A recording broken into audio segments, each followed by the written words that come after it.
Today's video is going to be on putting studs into your ZF shaft. We're replacing the shaft on this. Now this is the park brake shaft.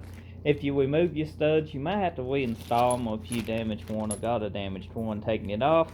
We got one new stud because one of us was stripped and it was hard to get off. Now what you want to do is pretty well take your shaft here. Now you don't have to do it like I'm doing it. You can actually do it the same way you do a wheel bearing, but I got this on two 2x4 set opposite on just setting like so. But I put these in the freezer in a Ziploc baggie and they've been setting overnight. Now what I'm going to do is take a little bit of this Loctite and put around this groove here just for added security. And once you get the Loctite put around the edge, you're going to pretty well drop this in. Now this is frozen, so it being froze overnight in the freezer, you want to get this lined up here because that helps holds it from turning. And basically it makes it shrink down, so you can just tap them in with a hammer, lightly tap them.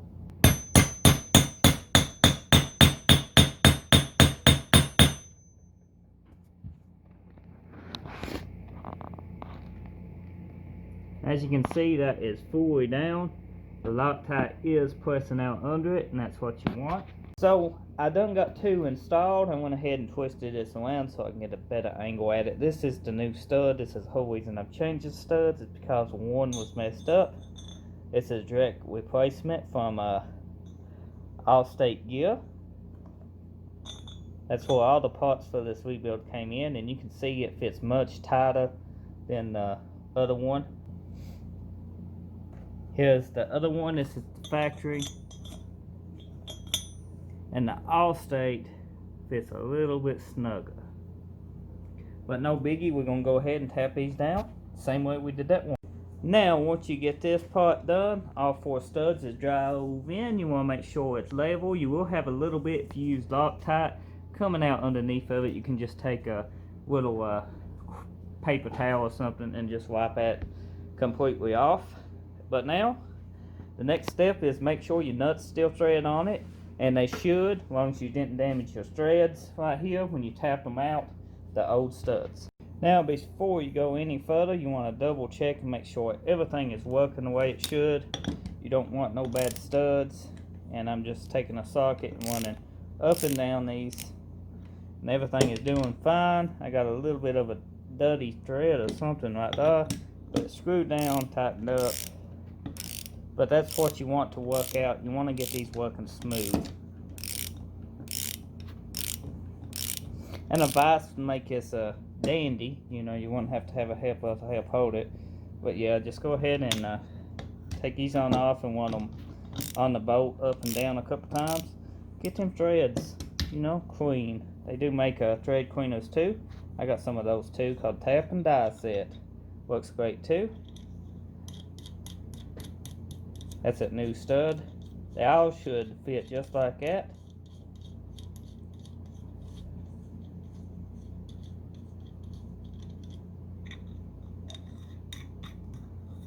That one's dirty too.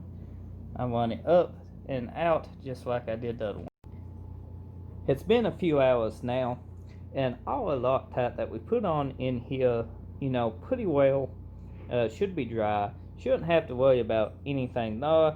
Now the reason I use Loctite, some of these studs tend to wiggle, might be a little bit of movement in them, and the Loctite helps take that movement away. Now they are press fit, and some might say press fit don't need Loctite, but if I showed you before, we did have a little bit of movement on one of them, and that took it completely out.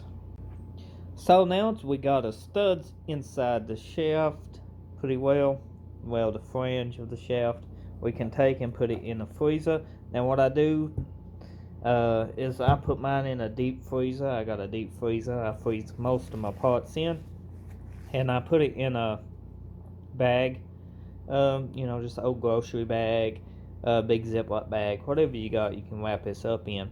Now you can coat this in oil. It will help it from rusting. This is a new shaft here, and you can see this is what it's starting to rust. But put it in the deep freezer overnight. It's not going to cover in rust overnight.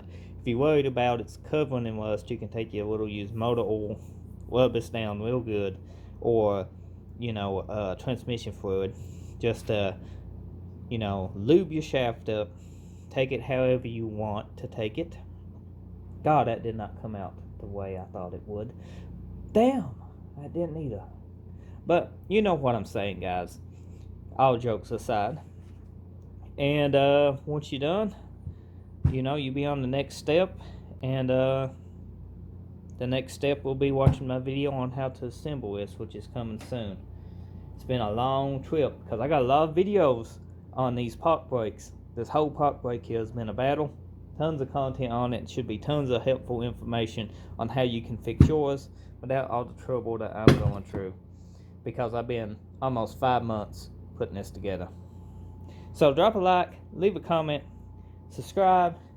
I'll see you on the next video. Thank you for watching.